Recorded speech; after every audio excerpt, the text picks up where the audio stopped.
আসসালামু আলাইকুম। সাইফুল 20 চ্যানেলে আপনাকে স্বাগতম। সাথে আছে আমি সাইফুল। কেমন আছেন বন্ধুরা? আশা করি ভালোই আছেন। নিত্য নতুন ভিডিও নিয়ে হাজির হয়েছে আপনাদের মাঝে। আজ আরেকটি নতুন ভিডিও নিয়ে হাজির হয়েছে আপনাদের মাঝে। আজকের আমার ভিডিওর টপিক হলো, যারা আমরা ফটোকপি মেশিন ব্যবহার করি তারা অনেকেই এপিটোপিট কিভাবে একসাথে প্রিন্ট হয় সেটা পায় না।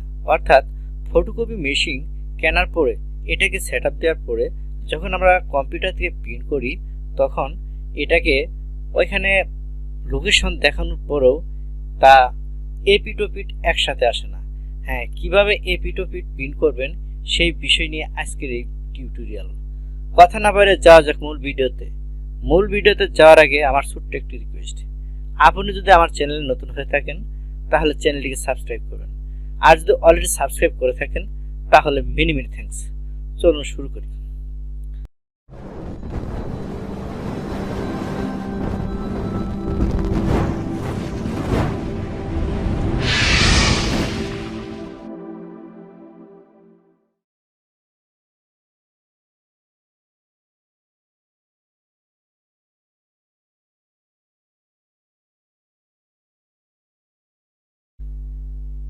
প্রথমেই আপনি কম্পিউটারে আপনি যে ফটোকপি মেশিনটি ক্রয় করেছেন তার সাথে একটা ডিস্ক আছে। এই ডিস্কটা দিয়ে আপনি এটাকে সেট আপ করে নেবেন। এটা কিভাবে সেট আপ করতে হয় তা আমার পূর্ববর্তী একটি ভিডিও আছে, আপনি চেক করলে ভিডিওটা দেখে আসতে পারেন। এটা সেট আপ করার পরে আপনি যে কোনো একটা ফাইল ওপেন করবেন। ধরুন আমি এই ফাইলটাকে প্রিন্ট দেব। প্রিন্ট দেওয়ার পরে কন্ট্রোল পি দেওয়ার পরে এখানে দেখতে পাচ্ছেন আমার প্রিন্টারের নাম, অর্থাৎ আপনার পিসিতে যে প্রিন্টার আপনি ইনস্টল দিয়েছেন সেই প্রিন্টারটা লোকেশনটা দেখা যাবে। তোশিবা স্টুডিও 2823 এই মেশিনটি আমার কম্পিউটারে ইনস্টল দেওয়া আছে, এটা এখানে দেখাচ্ছে। এর পাশে দেখতে পাচ্ছেন প্রপার্টিস, এই প্রপার্টিসে ক্লিক করলাম। ক্লিক করার পরে এখানে দেখতে পাচ্ছেন ফিনিশিং, এই ফিনিশিংয়ে ক্লিক করলাম। এখানে আপনি যদি একসাথে প্রিন্ট করতে চান, অর্থাৎ এপিটোপিট, অর্থাৎ একটা পাতার দু পাশেই আপনি যদি প্রিন্ট করতে চান তাহলে এখানে টিক চিহ্ন দেবেন। কি দেখতে পাচ্ছেন? টু সাইড প্রিন্টিং, এখানে ক্লিক করবেন। ক্লিক করার পরে এখানে দুইটা ঘর দেখতে পাচ্ছেন। এই দুইটা ঘর প্রথমটা যদি দেন তাহলে এটা খাড়াখাড়ি এপিটোপিট দেওয়া হবে। আবার যদি এখানে আপনি ক্লিক করে দেন তাহলে অর্থাৎ পাশাপাশি কাগজের দু সাইডে প্রিন্ট হবে। এখানে টিক দেওয়ার পরে আপনি ওকেতে ক্লিক করবেন। ক্লিক করার পরে ওকে। এখন ওকে দেওয়ার পরেও আপনি দেখতে পাচ্ছেন যে প্রিন্ট হচ্ছে না, আপনার মেশিনে যাচ্ছে আর সেটিং বাইপাস। এর কারণটা কি? হ্যাঁ, এর অবশ্যই একটা কারণ আছে। এর জন্য আপনাকে সামান্য একটা সেটিং করতে হবে। এই সেটিংয়ের জন্য আপনাকে কোথায় যেতে হবে? এই সেটিংয়ে যাওয়ার জন্য স্টার্ট বাটন, এখানে দেখতে পাচ্ছেন ডিভাইস অ্যান্ড প্রিন্টার্স, এখানে ক্লিক করবেন।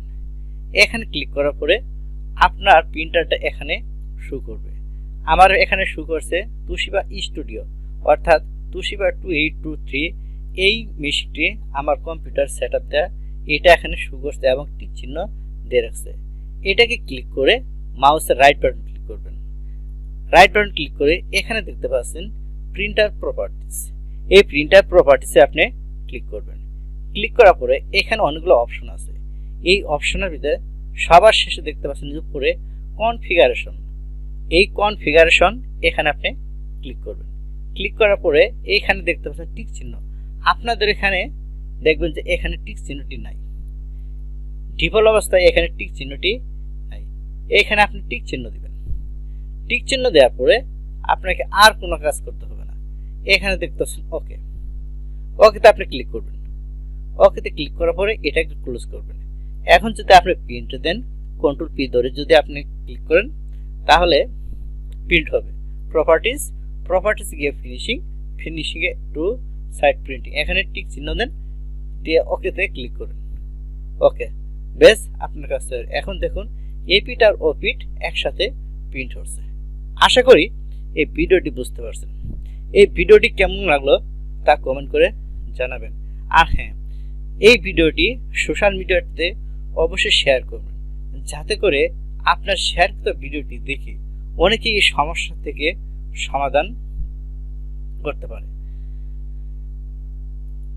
আবারও বলছি, চ্যানেলটি যদি সাবস্ক্রাইব না করে থাকেন তাহলে চ্যানেলটিকে সাবস্ক্রাইব করবেন, পাশে থাকা বেল আইকনটি বাজিয়ে দিবেন, যাতে করে আমি ভিডিও আপলোড করলে সবার আগে পৌঁছে যাই আপনাদের কাছে।